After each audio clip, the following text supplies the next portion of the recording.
boa noite.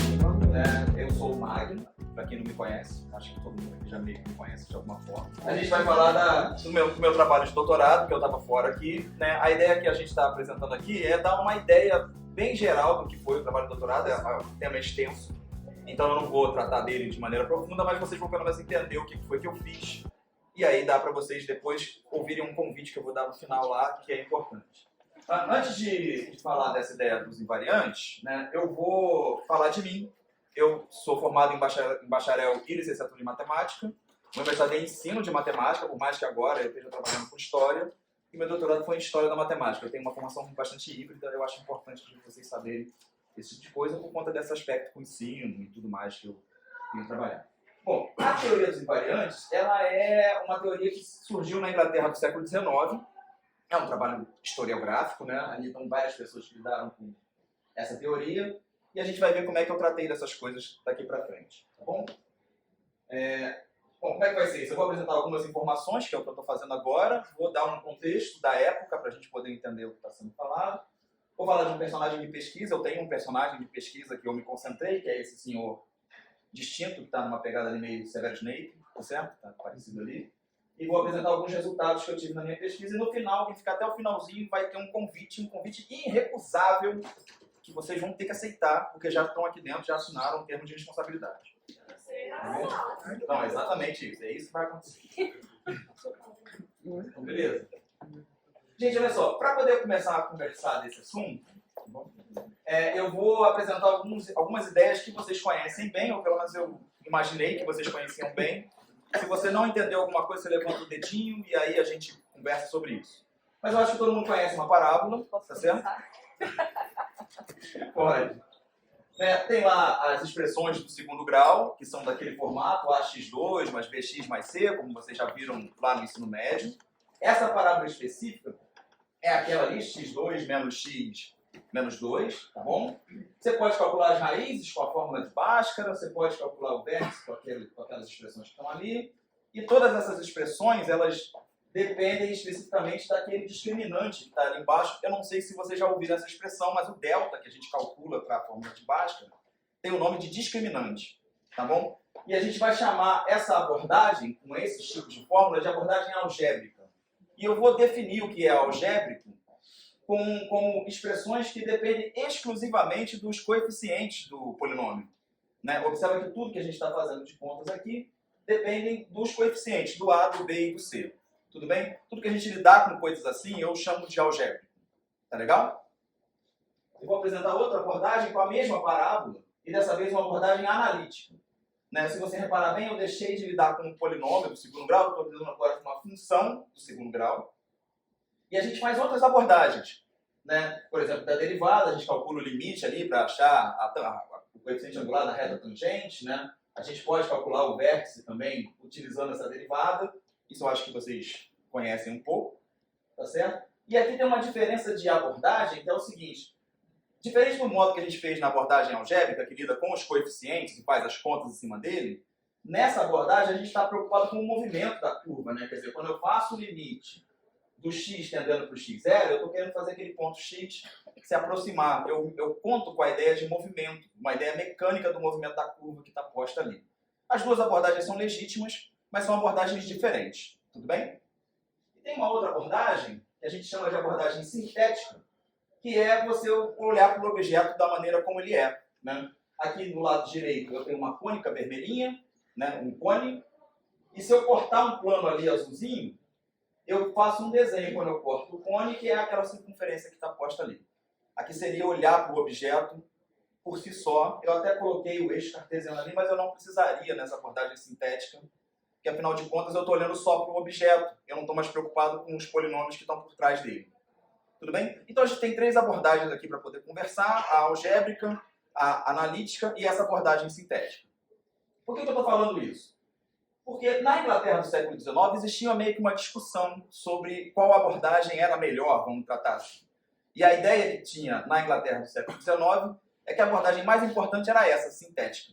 E existiam algumas pessoas que tentavam implementar uma abordagem analítica, com o argumento de que isso seria mais rápido, seria um aprendizado melhor e coisas desse tipo. Tá bom? Então, guarda essa informação, ela vai ser útil para a gente. Bom, para ter uma piada interna, a palestra começa aqui, quando eu falo do Silvestre. Tudo bem? Para quem entendeu, fica tudo bem. Bom, mas assim, esse é o meu personagem de pesquisa, é o James Joseph Silvestre. Eu imagino que vocês não conheçam esse personagem, mas vocês conhecem uma criação dele que é as matrizes. O formato das matrizes, o nome matriz em formação de quadrado, né, linhas e colunas, se deve ao trabalho do Silvestre. Ele, em 1851, escreveu lá um artigo e disse assim: matriz é isso aqui, é aquilo que a gente conhece. Tudo bem? Eu vou apresentar um pouquinho. Aqui está ele mais novinho, né? Isso aqui é por volta de 1836, por aí. E isso aqui já era no finalzinho da vida dele, 1897, 1896, alguma coisa assim. Bom, eu vou dar algumas informações dele, né? Ele nasceu em 1814, e aí teve uma formação inicial até 1831. Né? E aí, entre 1831 e 1837, ele estuda na Universidade de Cambridge, né? Que é uma universidade que talvez vocês conheçam bem, e ele se forma segundo Wrangler no Tripos Exam. O que é isso? Né? O exame Tripos, que está colocado ali, é mais ou menos o que é o ENAD para a gente hoje. Né? É um exame de formação ao final do curso universitário. E eles faziam um ranking das pessoas que se formavam nesse exame. E você tinha lá os Wranglers. O primeiro Wrangler é o cara que teve a melhor nota, o segundo é o cara que teve a segunda menor nota, e por aí vai. Melhor nota, e por aí vai. Tudo bem? Silvestre foi um segundo colocado nesse exame de 1837, quando ele se forma lá na Universidade de Cambridge. E quem foi o primeiro colocado? Foi um cara chamado Great Reed. É um outro matemático, mas tem uma curiosidade sobre isso. Geralmente, os caras que foram o primeiro Wrangler não se tornaram matemáticos famosos. Isso é muito estranho. O cara que era bom pra caramba no Wrangler, ele ia fazer outra coisa. Estranhamente, né? Bom, tem uma outra curiosidade sobre 1837, que é o seguinte. O Silvestre não pega o diploma da universidade, porque ele era judeu, e para se formar na Universidade de Cambridge, você precisava fazer um juramento sobre a igreja anglicana. E o Silvestre se recusou a fazer esse juramento, então ele não teve o diploma em 37, ele só foi pegar o diploma dele na Irlanda em 41. Na Inglaterra ele não conseguiu mesmo fazer esse juramento. Bom, eu vou passar mais rápido, né? De 37 até 41, ele se torna professor de filosofia natural na Universidade de Londres. Filosofia natural é o que seria a física hoje em dia, né? Não sei se o Pacheco vai me corrigir sobre esse assunto aí. Né? Em 1841, ele tenta a sorte na Universidade da Virgínia, nos Estados Unidos. O que está mudando de 41 da Universidade de Londres para a Virgínia? Em Londres era professor de filosofia natural, na Virgínia professor de matemática. Ele só ficou 3 meses nessa universidade. Tem uma fofoca que tentaram matá-lo nessa universidade por conta dele ser judeu. Em Virgínia? Na Virgínia. E a Virgínia tem um aspecto meio nebuloso, preconceituoso sobre essas coisas. Foi ser matemático e tentaram matar ele. Tentaram matar o cara. Físico, né? Não, e aí tem uma coisa muito interessante. Eu fui ver esse caso da quase morte, e ele sai da Universidade da Virgínia e não tem nenhuma ocorrência. Assim, a Universidade da Virgínia diz que ele foi um professor muito bom, nós recomendamos ele para outro lugar, tá tudo bem, ninguém falou nada, o negócio ficou meio abafado, é um treco meio esquisito. Sai uma nota no jornal local da Virgínia lá que diz do ataque, mas não referencia o Silvestre nessa brincadeira, é uma coisa esquisita. E ele não foi o primeiro matemático a sofrer esses ataques, não, porque aquele cara, acho que se eu não me engano é Ramanujan, o homem do infinito, também estudou na mesma universidade e também sofreu ataque por ele ser indiano. Aí você tem várias coisas desse tipo aí. Tem um outro detalhe que quando ele chegou na Virgínia, sai no jornal a chegada dele e os caras dizem assim, chega um professor da Inglaterra, um judeu, aí o cara repete, um judeu, tipo, olha só que coisa incrível, um judeu sabe matemática, era um negócio desse assim. E aí estava lá no jornal, tinha um lance preconceituoso quando ele chega na Universidade da Virgínia. Ele passa um tempo como advogado de uma agência de seguros, ou seja, o trabalho dele com matemática fica meio comprometido nesse período aí. Né? E em 1855 ele se torna professor de matemática na Academia Militar de Woolwich, lá na Inglaterra, e ele vira editor do The Quarterly Journal of Current and Applied Mathematics, que é um jornal especializado em pesquisa matemática já em 55. O que eu vou mostrar pra gente aqui é como é que as coisas aconteceram no meio do caminho. Tudo bem? O pessoal aí atrás consegue me ouvir legal? Né? Eu tô tentando... E aí, em 76, ele volta para os Estados Unidos, mas em 76 ele já volta para os Estados Unidos como o Silvestre, então todo mundo acha muito bom, ele já é famoso nessa época. E ele vai para John Hopkins. E depois ele volta de novo para a Inglaterra, para a Universidade de Oxford, onde depois ele falece em 1897. Essa é mais ou menos a carreira do personagem que eu estudei durante um tempo lá. Metade da vida no mar, né? É, só rodando, né? Vai para lá, vai para cá, vai pra lá. Tem mais fofoca nessa época, nos Estados Unidos tem muita fofoca. Assim. Se apaixonou e depois eu conto as histórias. Bom, beleza, gente. Tem uma coisa importante para a gente ter informação. O Sylvester foi editor desse jornal do lado direito aqui. Não sei se vocês conseguem enxergar. É o Quarterly Journal. Eu coloquei aqui a primeira versão dele. O nomezinho dele está lá como primeiro editor ali em cima, de 1857 até 1927. Esse jornal ele é herdeiro desses outros dois jornais. Em 1837 surge o primeiro jornal especializado em matemática na Inglaterra. Até então você não tinha nenhuma revista, nenhum periódico que era especializado nisso, em produzir pesquisas em matemática. Em 1937 surge o jornal, ele tem variações do Cambridge Mathematical Journal, em 1945 Cambridge and Dublin, ele tenta ficar internacional, e em 1957 surge o primeiro jornal internacionalizado em matemática na Inglaterra, né, que é o Quarterly, que é sobre a edição do Sylvester. Tudo bem? Esse período é importante porque ele vai restringir o período de pesquisa que eu trabalhei. Tranquilo? Uma outra coisa interessante é que em 1865, são só informações, a gente encontra a primeira sociedade de matemática na Inglaterra, que é essa London Mathematical Society. Até então, você não tinha espaço para quem produzia matemática, puramente matemática. E se você olhar ali, os primeiros presidentes foram Augusto De Morgan, não sei se vocês conhecem o De Morgan, das leis de Morgan, tá certo? O De Morgan é um professor meio estrela na Inglaterra e tudo mais. Então todo mundo respeitava muito o De Morgan nesse período. O Sylvester é o segundo presidente da associação. O Arthur Cayley, que é um amigo muito próximo do Sylvester, é o terceiro. E o Spotswood, que é um cara que se interessou muito pelo trabalho do Sylvester e do Cayley, é o quarto presidente. Eu só estou colocando essa ideia para você ter uma noção de como eles eram influentes na sociedade. Né? Eles meio que dão o tom da sociedade matemática nessa época aí. Né? E aí eu delimitei o período do meu trabalho. O meu trabalho de pesquisa foi de 1837, quando surgiu lá o primeiro jornal especializado em matemática, até 1865, quando a primeira sociedade de matemáticos surgiu. Eu tentei entender o que aconteceu aqui no meio.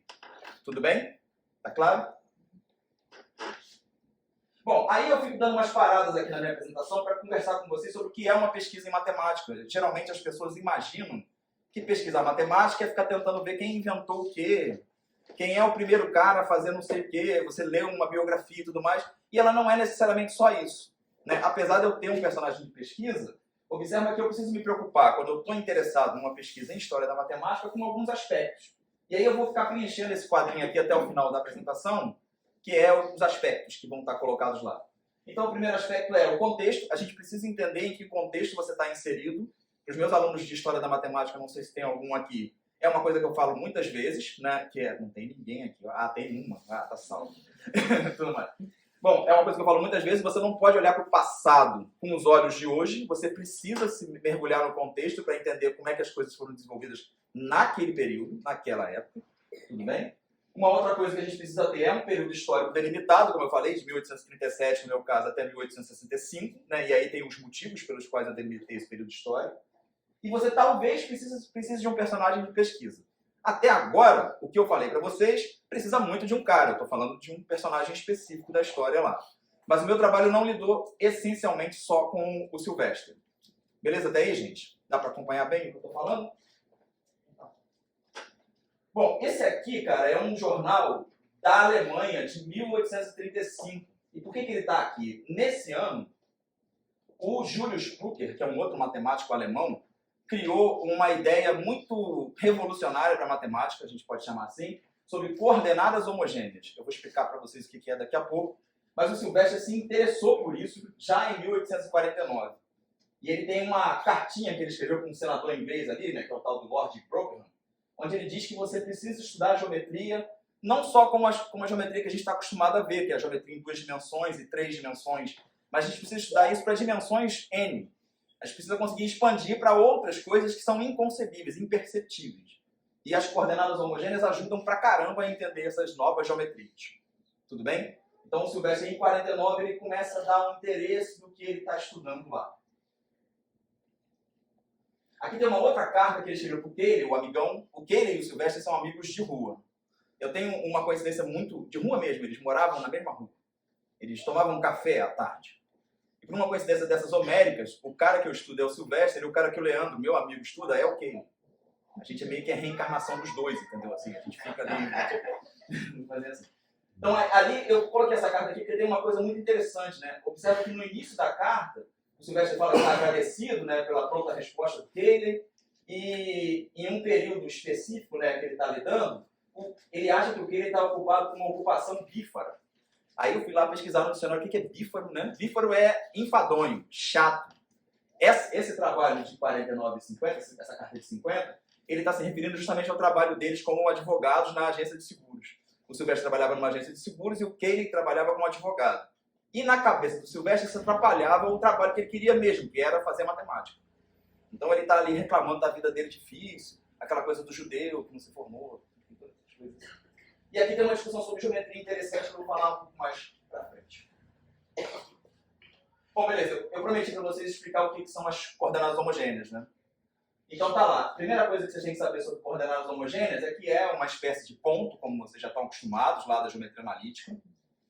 Só que dessa vez, os pontos múltiplos são equivalentes. Em outras palavras, eu estou dizendo um ponto x, y, z, ele é, para as coordenadas homogêneas, a mesma coisa que um ponto kx, ky, kz.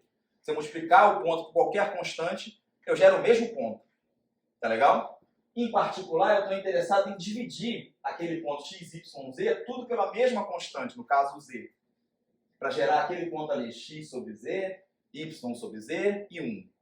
Eu vou mostrar para vocês num desenho como é que essa coisa funciona. Trouxe aqui. Que é esse detalhe aqui. Aqui está a mesma parábola que você está acostumado, tudo bem? Essa parábola aqui. E aqui está o que o Silvestre está vendo quando ele fala de coordenadas homogêneas. É legal, você tem um plano, que é o plano XY. Deixa eu botar aqui o eixo para vocês poderem ver. Né? Aqui embaixo é o plano XY, não, você poder ver lá embaixo. Consegue ver ali? Tá legal? E esse eixo azulzinho é o eixo Z. Tá legal? Então, primeiro é uma projeção em 3 dimensões que ele está lidando. Tá legal? E o que ele está dizendo é o seguinte: esses pontos P0, que está aqui, ele vai ser encarado não como um ponto, mas como uma reta que projeta do centro do sistema de coordenadas de 3 dimensões até o plano. De maneira que cada reta vai gerar um ponto no plano que está ali. Vocês conseguem ver o desenho? Né? Eu vou fazer mexer aqui para você poder ver. Né? Esse cara aqui, se eu mexer esse ponto, ele está mexendo na reta aqui do lado.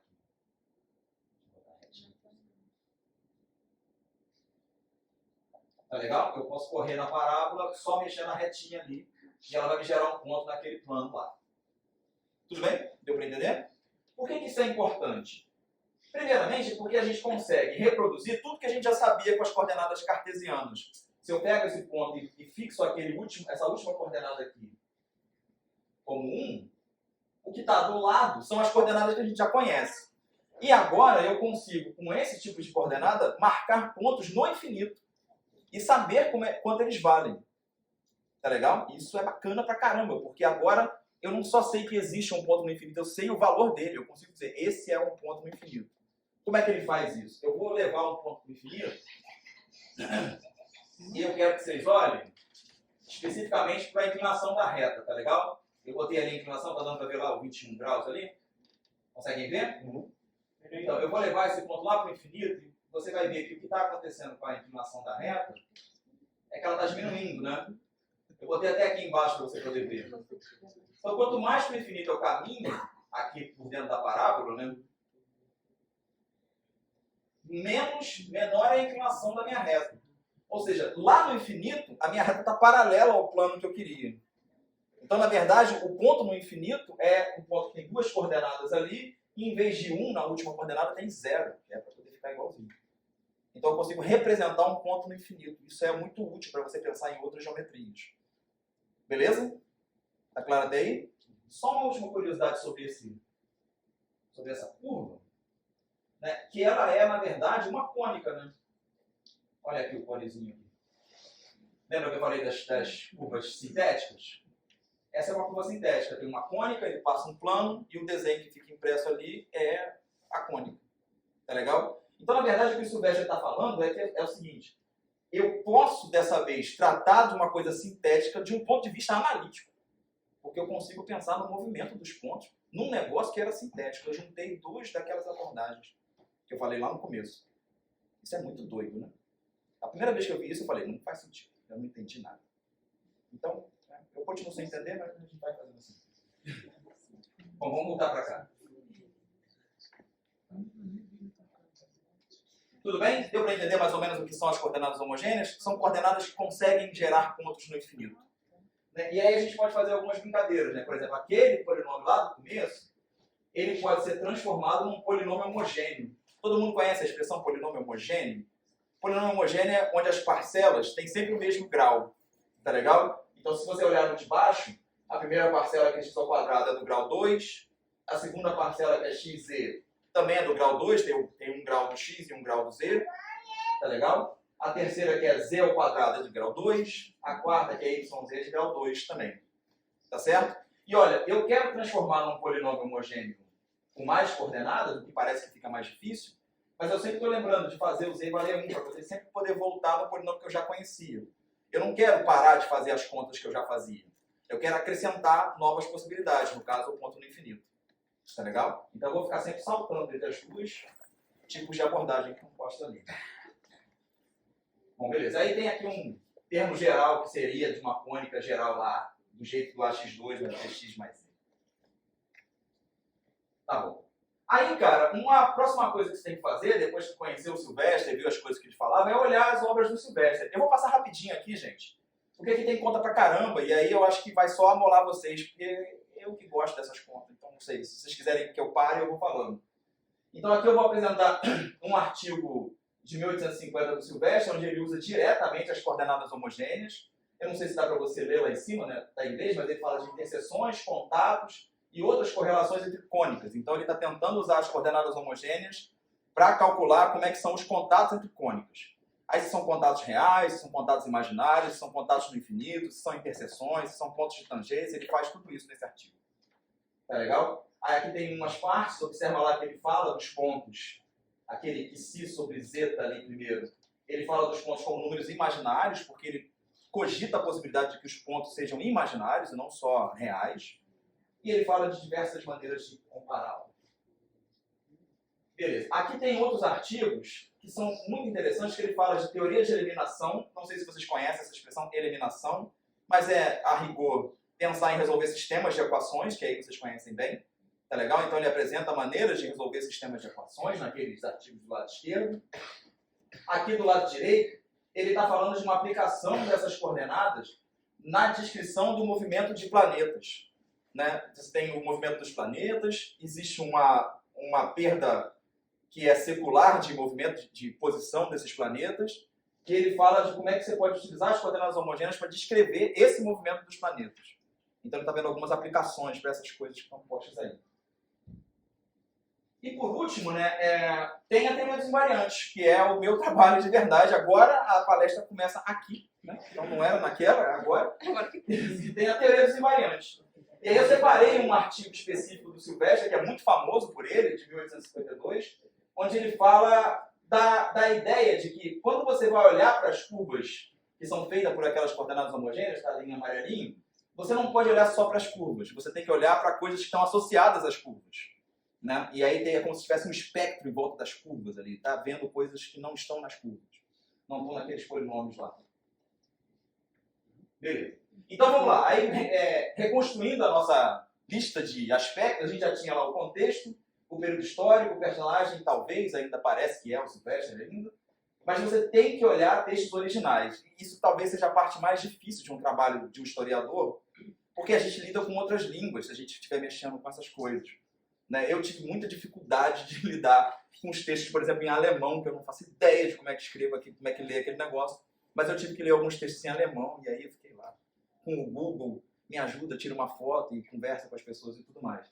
Mas assim, essa talvez seja a coisa mais difícil. Uma outra dificuldade de ler textos originais é que a notação matemática do período antigo, ela é muito diferente do que a gente faz hoje. Quer dizer, o jeito como a gente escreve hoje é muito diferente do que era no século XIX. Então tem que ter um tempo ali que você fica pareando, né? E essa notação aqui tem a ver com essa notação que eu entendo hoje, tem que ficar meio que traduzindo a matemática de uma época para outra. Beleza? Então tá. Aí eu fui fazer o seguinte, todos esses trabalhos lidam lá com as coordenadas homogêneas. Aí eu tive a brilhante ideia, e aí você pode dizer que eu sou doente, né, de olhar assim, vou olhar todos os artigos que falaram de coordenadas homogêneas em toda a Inglaterra. Foi o que eu fiz. Né? Aí eu fiz uma lista de todo mundo que publicou alguma coisa com coordenadas homogêneas e polinômios homogêneos na Inglaterra. Aí eu peguei os caras aí, tá lá o Arthur Cayley, o Sylvester, o Bully, o Duncan, esses caras aí, eles estão distribuídos. Em cada ano eles publicaram uma certa quantidade de artigos sobre polinômios homogêneos. Tá beleza? Essa primeira rede é só de 1837 até 1845. Lembra que o meu trabalho vai de 37 até 65. Tá legal?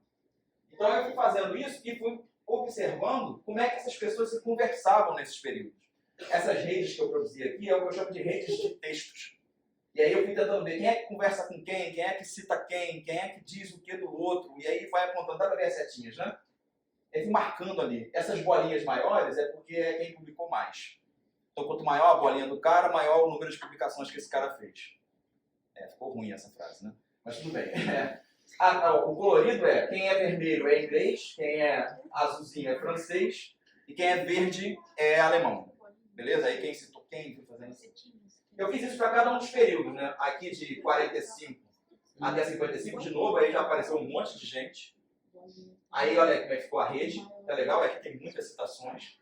Aqui tem uma coisa interessante, a espessura do vetor que está apontando indica o nível de interação entre as pessoas. Então você vê uma interação muito forte entre Sylvester e Cayley, uma interação forte entre o Sylvester e o Salmon, entre o Cayley e o Salmon. Você consegue identificar quem são os personagens principais dessa produção de polinômios homogêneos. Tá legal? Você sabe quem são essas pessoas que estavam ali trabalhando mais. Eu vou passar rapidinho, tem mais uma rede. Aqui um monte de gente. Aí está a rede já do período final. E aí a gente tem lá algumas coisas novas. Então já tem lá a verificação dos textos originais que geram as redes de texto, que é como é que as pessoas se conversam. E agora, uma outra coisa que eu me preocupei foi se existem conexões entre esses textos. Uma vez que você está interessado sobre os textos que são de um mesmo assunto, é muito importante você tentar entender como é que esses textos podem ou não se conversar. E aí foi o que eu fiquei buscando, que eu estou chamando de conexões, e é o que eu dei nome de comunidades de prática. O meu trabalho especificamente não foi só sobre o Sylvester, e sim sobre a comunidade de práticas que se formou com a ideia dos invariantes. Então eu fui buscando todo mundo que trabalhava com invariantes e coisas do tipo. Beleza? E aí eu gerei uma lista de pessoas famosas sobre os invariantes, que são esses caras aí. O George Bully, o Cayley, o Sylvester, o Salmon, o Spotswood, o Cockle, o Michael Robinson. O Bully é o cara da álgebra booleana, exatamente. Vocês conhecem o Bully da álgebra booleana lá do... Para quem é aluno de fundamentos, é o cara da lógica, do verdade ou falso, 1 ou 0 e por aí vai. É o cara do trem. É o cara do trem. E aí, gente, eu queria pedir uma ajuda de vocês. Eu não tenho uma foto do Michael Roberts, quem tiver, por favor, me envie. Porque eu não encontrei, o cara não tem uma foto. E eu fico triste. Eu fui na casa de cada um deles para pedir uma fotografia, né, na época que eu entrevistei. Tá certo? Mas aí eu não consegui. Eles já morreram, né? Mas eu fui lá. Mas aqui, professor, O que foi? Aqui, sobre aquela rede, aquele todos os autores, todos eles estavam assim, trabalhando só apenas para estudar o... Polinômios homogêneos. Isso, tudo? Assim, Todo mundo lidou de alguma forma, eu ainda não disse como, com polinômios homogêneos. Eu fui vendo os artigos todos, um por um, onde tinha polinômio homogêneo eu separava para ler. Separado? Daqui que eu vou ler. Eu achava que tinha assim quer dizer, é claro que teve uma rede de conexão, mas só que eles não, quer dizer, olhando a rede e também com a data cronológica, eu acho que eles, como eu posso dizer, eu acho que eles trabalhavam assim por obras ou... Como assim obras por obras? Assim, a obra de um autor ele criou, foi estudado, aí já o outro não. baseado naquilo. Não são uma obra completa. Eles publicavam artigos em jornais. Artigos? Aí os artigos foram os que conversavam um com o outro. Não é a obra completa do cara. Ah, tá. Então, assim, o Bully publicou um artigo em 1841. Esse artigo foi lido pelo Cayley em 1843. E em 1945 ele publicou um artigo que falava do artigo do Bully. Aí eu fiz uma setinha. Entendi. E aí vai fazendo assim, entendeu? Eu tive que ler os artigos um por um lá, foi um trabalho grande. Bom, beleza. Eu vou falar aqui rapidinho, e agora começa a palestra mesmo que eu vou falar dos invariantes. Antes nada era importante. Que é primeiro esse artigo do Bully, que é um dos caras da rede lá. Esse artigo de 1841 que eu falei pro Eric, é o primeiro artigo onde você encontra uma ideia de invariante. E eu vou tentar explicar para vocês rapidinho o que é um invariante.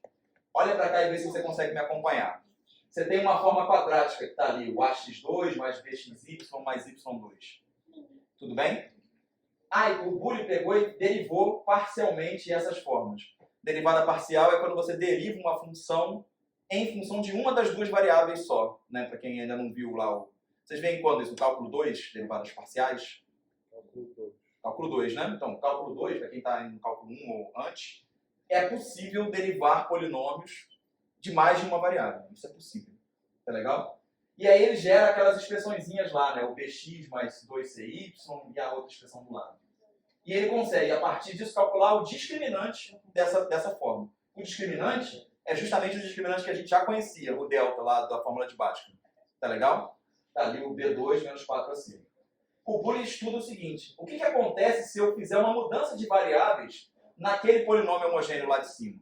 Aí ele faz uma mudança de variáveis, troca o x e y por x' e y', gera um polinômio novo, calcula o discriminante de novo, e no final ele percebe que o discriminante, que é o B maiúsculo ali com AC maiúsculo, ele é exatamente o mesmo cara do discriminante anterior, a menos do determinante da transformação. Então ele percebe assim, ó, é exatamente a mesma coisa. Se eu fizer uma transformação cujo determinante seja 1, vai ser igual mesmo, vai ser de fato invariante. Beleza? Então a ideia de invariância são coisas, formas algébricas que não mudam, mesmo que você transforme o polinômio. Você muda, mexe como você quiser e as formas permanecem iguais. Por isso invariante. Tá legal? Beleza, gente? Né? Uma coisa que eu queria chamar a atenção para vocês é o seguinte: o Bully, ele fala dessa ideia de invariante no contexto do mecânica analítica do Lagrange. Lagrange vocês já ouviram falar. Por que os físicos são mais conhecidos que os matemáticos? Eu não gosto dessa história. Tá ligado? Mas o Bully está pensando numa ideia mecânica, uma ideia de movimento. A ideia de invariante dele é uma coisa de movimento. Beleza? Aqui está o Cayley. E o Cayley é o primeiro cara a dizer o seguinte: a gente vai encontrar todas as derivadas. A derivada que ele está falando aí são os tais invariantes. Beleza? E o Cayley agora não está mais falando de mecânica. Ele está falando só de encontrar invariantes porque ele acha legal. Porque tem um esporte de encontrar invariante. Beleza? E é isso que eu chamo de variações dos invariantes. A perspectiva do Cayley não é a mesma perspectiva do Bully. Cada um tem uma ideia sobre o que é invariante. Então tem uma variação de ideia do para que serve os invariantes. Aqui nesse último aqui tem o Cayley calculando um monte de variantes. Bom, aqui tem um outro cara, o Salmon é interessante porque ele pensa em divulgar os invariantes. Então ele cria um livro sobre teoria dos invariantes, em 1859. E essa lista que está aqui do lado é a lista de todos os invariantes que já existiam nessa época lá. Aí já tinha um monte de invariantes que ele calculou, fez as coisas todas. E para ele era a mesma pegada do Cayley, né? De pensar em... Oi? O jacobiano é um invariante. Vocês conhecem alguns nomes aqui. Jacobiano, determinante, vocês conhecem discriminante, vocês conhecem mais o que? Forma canônica. Eu não sei se conhecem Besutiano, do Besu. Não, é uma maneira de calcular a resultante de sistemas de equações. Não. O Bizu eu conheço. O Bizu todo mundo conhece. Fala. Aquele penúltimo ali está escrito o quê? O penúltimo do lado direito? Não, o weight ou um umbral? É um umbral mesmo. É um umbral mesmo? É um umbral mesmo. E eu acho que tem a ver com a ideia de umbral mesmo. Nossa, bizarro. Que é estranho, né? Peraí, o umbral não é... Quer dizer, É onde as pessoas morrem, os espíritos. Tem a ver, mas não onde as pessoas mais, mas um negócio que cerca. Porque a ideia de umbral é você conseguir pegar uma forma quadrática e transformar ela de uma maneira que ela fique envelopada. Você compacta ela. E aí tem uma ideia de alguma coisa que cerca. Por isso que a gente chama de umbral. É francês? não, inglês. O Salmon não. Ele Ele é inglês. Sim. Todos os caras que eu apresentei naquela listinha são ingleses. Vê se eu tô errado. O weight é o peso? Peso. O peso mesmo? Mas assim, é o peso... Não, o peso é uma constante que é atribuída a formas quadráticas, formas cúbicas e por aí vai. A gente calcula essas constantes com uma técnica. E isso também é invariante quando há transformações. Bom, vamos lá. Aqui tem um trabalho do Spottswood que meio que divulga para o continente. Ele publica nesse jornal do Crelli, que é um jornal alemão, né? E ele publicou lá em inglês, graças a Deus, então eu pude ler com mais tranquilidade do que em alemão. E ele fala de todos os trabalhos do Sylvester, do Cayley, do Salmon. Ele apresenta toda a teoria dos invariantes para dizer, olha, nós somos legais, a gente fez esse negócio. Esse cara aqui é interessante. O James Cockle, ele tentou criar uma nova teoria dos invariantes. Ele ficou com inveja da galera lá e tentou propor uma nova ideia de invariante. É claro que essa ideia não foi muito para frente, porque a ideia do Sylvester e do Cayley ganhou muito mais força, eles tinham muito mais influência. Mas eu encontrei nos artigos um cara tentando apresentar outros invariantes, que não eram os mesmos do Sylvester e do Cayley. Isso eu achei interessante. Bom, aí... a gente terminou aqui dos caras aqui, a gente tem novas redes. Essas redes que eu criei, eu chamei de redes temáticas, porque dessa vez eu vou mostrar todas essas novas perspectivas dos invariantes, as verdadeiras variações. E isso aqui eu fiz com um software, não sei se vocês conhecem, o nome do software é Gephi.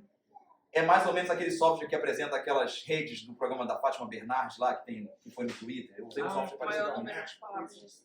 E aí só que o que eu fiz é o seguinte, eu botei os artigos e fui fazendo as conexões entre os artigos. Dessa vez não quem citou quem, mas como os artigos têm relação um com o outro, quem fez os mesmos tipos de trabalho. Então eu fiz só uma rede para quem lidou com teoria de eliminação, que é resolver sistemas de equações, e pedi para o Gephi fazer uma rede que pudesse mostrar as conexões e quem está aparecendo mais aí. De novo, os pontos maiores são quem teve mais interações, quem recebeu mais referências. E as cores separam quem teve maiores interações. Eu quero chamar a atenção para vocês o seguinte, o vermelho sempre vai ser quem trabalhou com teoria dos invariantes. Tá legal? As outras cores são outras ideias, né? Aqui o azulzinho é quem lidou com eliminação só com técnica.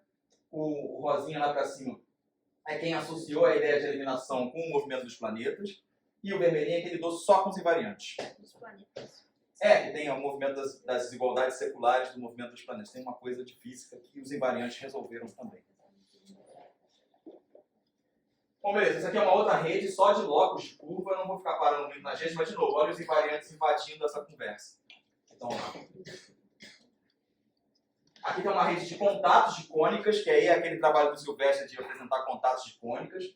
Também tem uma discussão de invariantes que está aparecendo dentro dessas conversas. E o que eu quero que vocês percebam é que quando a gente olha para a comunidade de práticas, os invariantes começam a ser um assunto muito comum entre eles. E cada assunto dentro de uma perspectiva diferente, dentro de uma variação entre contatos, entre locos, entre eliminação e por aí vai. Né? Aqui tem uma outra rede para transformações lineares, aí os invariantes é bem forte ali do lado. Eu tenho uma rede de redução de polinômios homogêneos, de transformar lá em formas canônicas. Essa é a que tem a menor participação dos invariantes, né? Tem só 3 trabalhinhos ali que se associaram a essa rede. E tem uma rede de rotação de corpos, que é a rede que vai dar uma ideia do movimento físico, de como é que você gira corpos no eixo. Tudo mais. E também tem uma aplicação dos invariantes que se associam a esses personagens. Eu não sei se o pessoal da física conhece o Poinsot. Não sei se vocês já ouviram falar. É um matemático dessa época que fez um modelo de rotação de corpos rígidos, com um elipsóide lá. Aí ele associou e fez a discussão. Bom, beleza. Essa rede que apareceu gerou um interesse no continente, até por causa dos Spottswood. Eu não vou focar muito nesses caras, mas esses são autores internacionais, tudo bom? São autores estrangeiros que estão colocados lá, e eles se interessaram pela teoria dos invariantes. O que eu quero mostrar para vocês é que essa galera divulgou o trabalho dos ingleses no continente europeu. E isso dá credibilidade para a comunidade matemática nesse período aí. Aqui estão algumas obras desses 4 autores, né, que estão aí. São obras sobre a teoria dos invariantes. E aí vamos voltar lá, coisas que a gente já fez, né? A gente precisa de um contexto, precisa de um período histórico, precisa de um personagem. Observa que o meu trabalho lá pelas tantas deixou de pensar no Sylvester e começou a pensar em todo mundo. Então você não necessariamente precisa de um personagem, você precisa de uma temática para poder estudar, no meu caso a teoria dos invariantes. Você precisa olhar para os textos originais e aí essa busca de tentar fazer as conexões entre os textos e tudo mais. Precisa identificar conexões, né, para identificar como é que as comunidades podem estar se formando. Isso é um trabalho grande. E é interessante você olhar documentos em outros contextos. No caso, olhar documentos em outros lugares que não só a Inglaterra. Eu olhei documentos na França e na Alemanha, para ver como é que as pessoas recebiam o trabalho dos matemáticos ingleses nesse período aí. Foi de 1850 para 1900? Não, eu olhei entre 37 e 65. Ah, tá. Sempre nesse período. Sim. É. Beleza.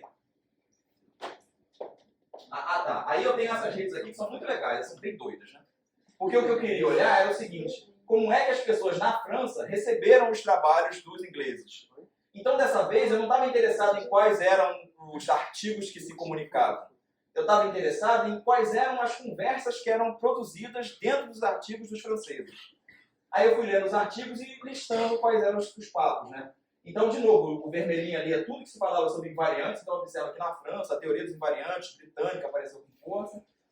Lidava muito com transformações, as transformações lineares que geram invariantes, determinantes que têm a ver com os invariantes.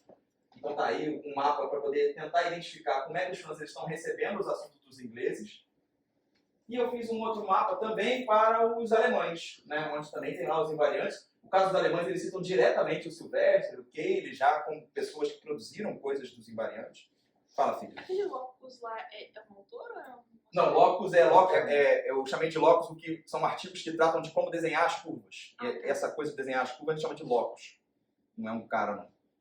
Eu achei que era um nome mais conhecido do que o mais Mas tudo que eu chamei de Locus, observa que uma das temáticas era Locus, que era gente que fez artigo, falou dos polinômios, mas não deu nenhuma propriedade específica, disse quais eram as curvas ou superfícies que eram formadas pelo polinômio. Bom, beleza. Aí, em resumo, para a gente poder parar um pouquinho, né, é o seguinte, né, os invariantes foram uma contribuição significativa lá para a formação da comunidade. Eu não falei no início, mas não existia a profissão de matemático na Inglaterra no século XIX. Né? O cara que se formava em Cambridge, que se formava como primeiro Wrangler, que o Eric perguntou, esse cara tinha trabalhos muito específicos. Ele ia virar clérigo, advogado ou médico, que eram os trabalhos que davam sustentação.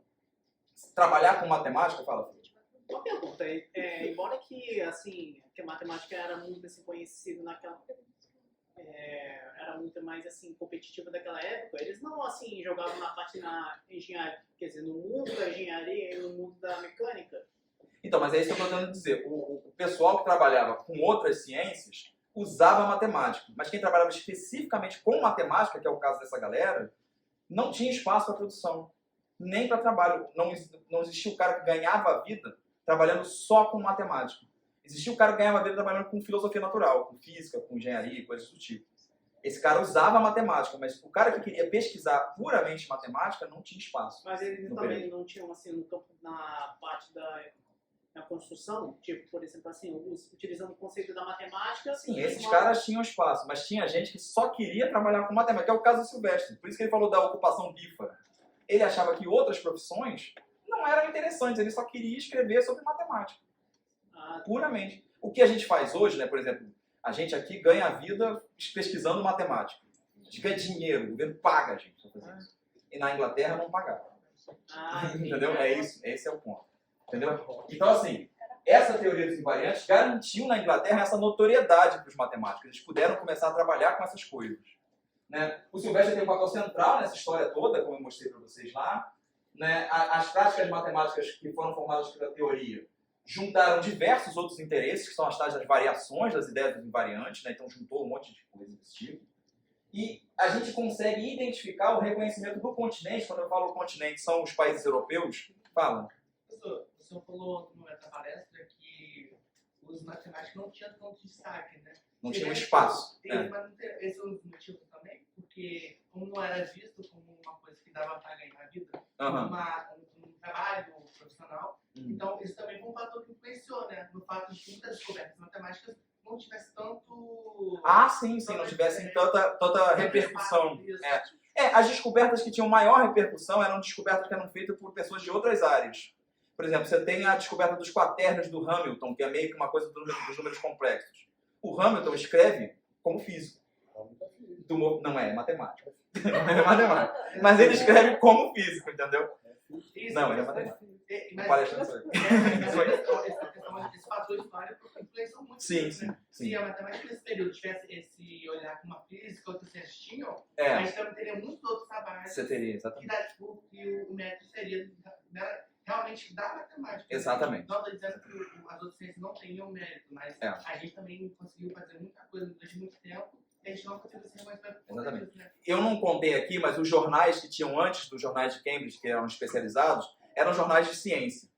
E para você publicar nesses jornais, você precisava de duas coisas. Uma, produzir alguma coisa que era de interesse da sociedade científica em Londres. E outra, conhecer um membro da sociedade científica em Londres, porque você não podia enviar um artigo, você tinha que entregar para o cara ia com seu artiguinho lá e lia na assembleia para poder dizer se ia ser aprovado ou não. Então era muito restrito mesmo.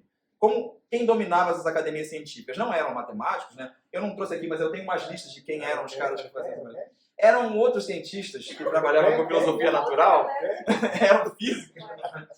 Tá certo? Então a gente acabava tendo restrições. O surgimento do Cambridge ele é uma resposta a esse espaço, né? Essa falta de espaço que a gente percebe aqui. Beleza? E aí esse reconhecimento do continente é o que dá meio que a chancela, assim. Agora, fala.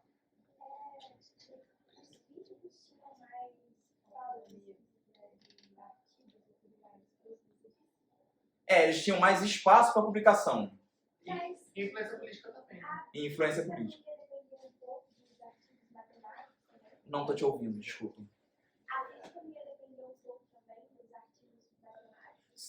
Não dos artigos, mas dos resultados matemáticos. Sim. Resultados matemáticos. Não dos artigos em si, mas os físicos produziam uma matemática que era útil para o que eles estavam fazendo. Então publicavam. Né? O que eu estou dizendo é assim, o cara que quer falar de transformações lineares, como é o caso aqui, o que acontece quando eu mudo um polinômio homogêneo e alguma coisa não muda, que é um negócio que não tem, a princípio, aplicação em outras coisas, esse cara não tinha espaço. É disso que eu estou falando. Então não é que não usava matemática, não tinha espaço para uma publicação puramente matemática. Entendeu? Conseguiu ver a diferença? A não ser que ocorra uma certa demanda da coroa. A coroa não estava nem aí. Não, porque olha só, você falou na época de 1830 e 1860, não é? 1837 a 65. Por aí, onde que eu não sei se estava tendo assim, guerra das independências, aí a maioria da parte assim, do poder militar. O período de 37 até 65 é o período da Rainha Vitória. Então, nessa época da Rainha Vitória, bom, eu sei que muita gente nunca vai reconhecer nunca, foi mais assim na ocupação da colônia inglesa, onde que... Tudo bem. Só que por que eu estou dizendo isso? É porque a maioria da parte assim, da ocupação colonial sempre assim, demandava assim, algumas tecnologias, ou até mesmo a parte da manufatura, para explorar sua própria colônia conquistada dentro do território. Dentro do. Como eu posso dizer? Deixa eu tentar. Mas assim, o que você está pensando em relação à publicação de matemática? Por que você está contando essa história? É porque eu tô... Eu acho que ele quer ajudar. Se fosse uma demanda real... Se existisse uma demanda real... Aí teria produção. Não só a produção, mas também o investimento daquele projeto. Não, tudo bem. Essa demanda, Eric, aparece quando você funda o jornal de Cambridge. O jornal que é especificamente para matemáticos gera uma demanda. E aí a galera publica ali. Entendeu? Bom, e aí tem esse resuminho aí posto para vocês. Antes de terminar, eu queria mudar completamente de assunto. Tá legal?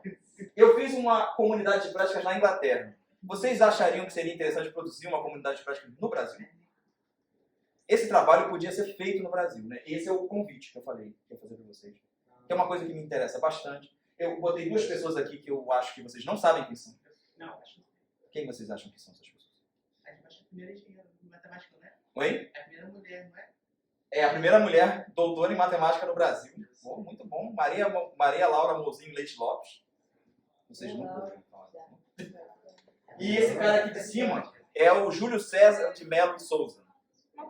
O Malbatã. Exatamente. São dois caras super famosos que a gente não conhece, gente. Tá legal? Duas pessoas super famosas que a gente não conhece. A gente precisa começar a produzir trabalhos sobre a história dessas pessoas no Brasil. Senão a gente perde. Porque a gente conhece lá o Hamilton, a gente conhece agora o Sylvester, que eu apresentei para vocês. A gente conhece outros caras, conhece o Darwin, para pensar em outra área. Mas a gente não conhece os nossos produtores de conhecimento no Brasil. Seria muito importante que a gente começasse a pensar sobre essas coisas. Tem um matemático que fez uma plataforma, né? Uma superfície que ajudou em... Sim, o Costa. O Celso Costa, a superfície Costa. Que é uma superfície mínima lá. Você sabe o que é uma superfície mínima? Não. É uma superfície que quando você tira um pedaço e cola de volta, você permanece da mesma área que está posta lá. Pensando nas bolhas de sabão, que são superfícies mínimas. É interessantíssimo esse negócio.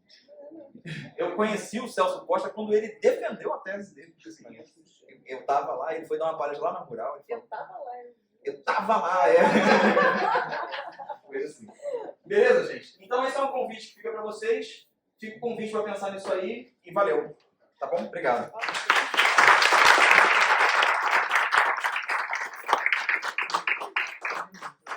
Alguém quer fazer mais perguntas? Vocês foram fazendo aí no meio, mas como é que é? Vocês querem falar mais alguma coisa?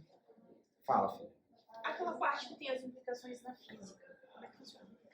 Ah, dos movimentos dos planetas? Então, o Silvestre publicou um artigo em 52, onde ele mostrava um invariante que era o seguinte: você tinha um polinômio homogêneo, daquele jeito de 2 coordenadas, de 3 coordenadas, e ele queria reduzir esse polinômio para a forma canônica, que é só com quadrados perfeitos, sem ter x e z, x e y, só x ao quadrado, y ao quadrado, z ao quadrado.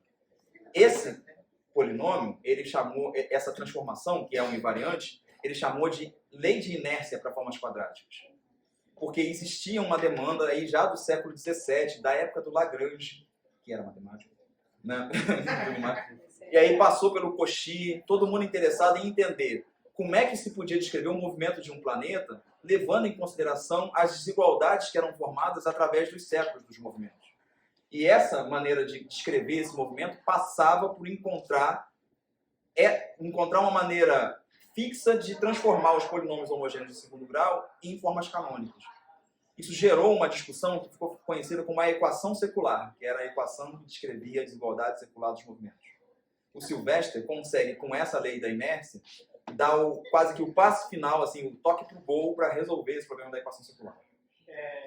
Ele também envolveu com a astrologia. Astronomia. Astronomia. Tinha uma relação, mas o Silvestre não lidou com astronomia, não. Ele resolveu o problema dessa equação.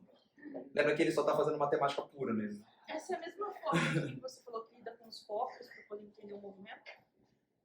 Eu falei isso? Quando? Tinha umas equações ali que você falou que tinha... Que a ideia de rotação, então. Essa mesma jogada de transformar em polinômios homogêneos te ajuda também a entender como é que o elipsoide, que é uma maneira de entender o movimento dos corpos, funciona para girar um corpo no eixo.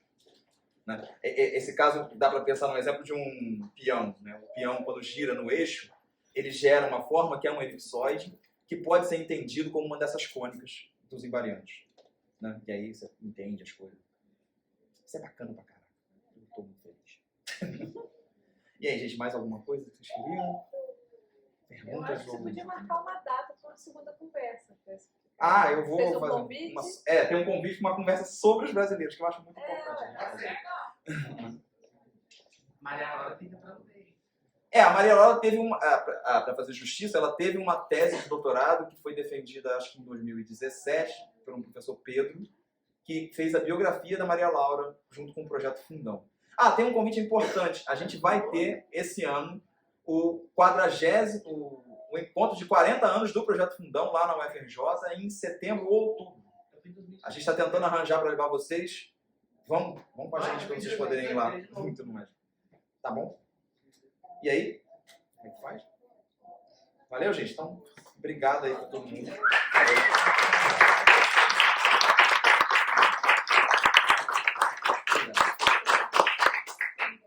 Muito obrigado pela presença de todo mundo, gente. Valeu aí, tá bom?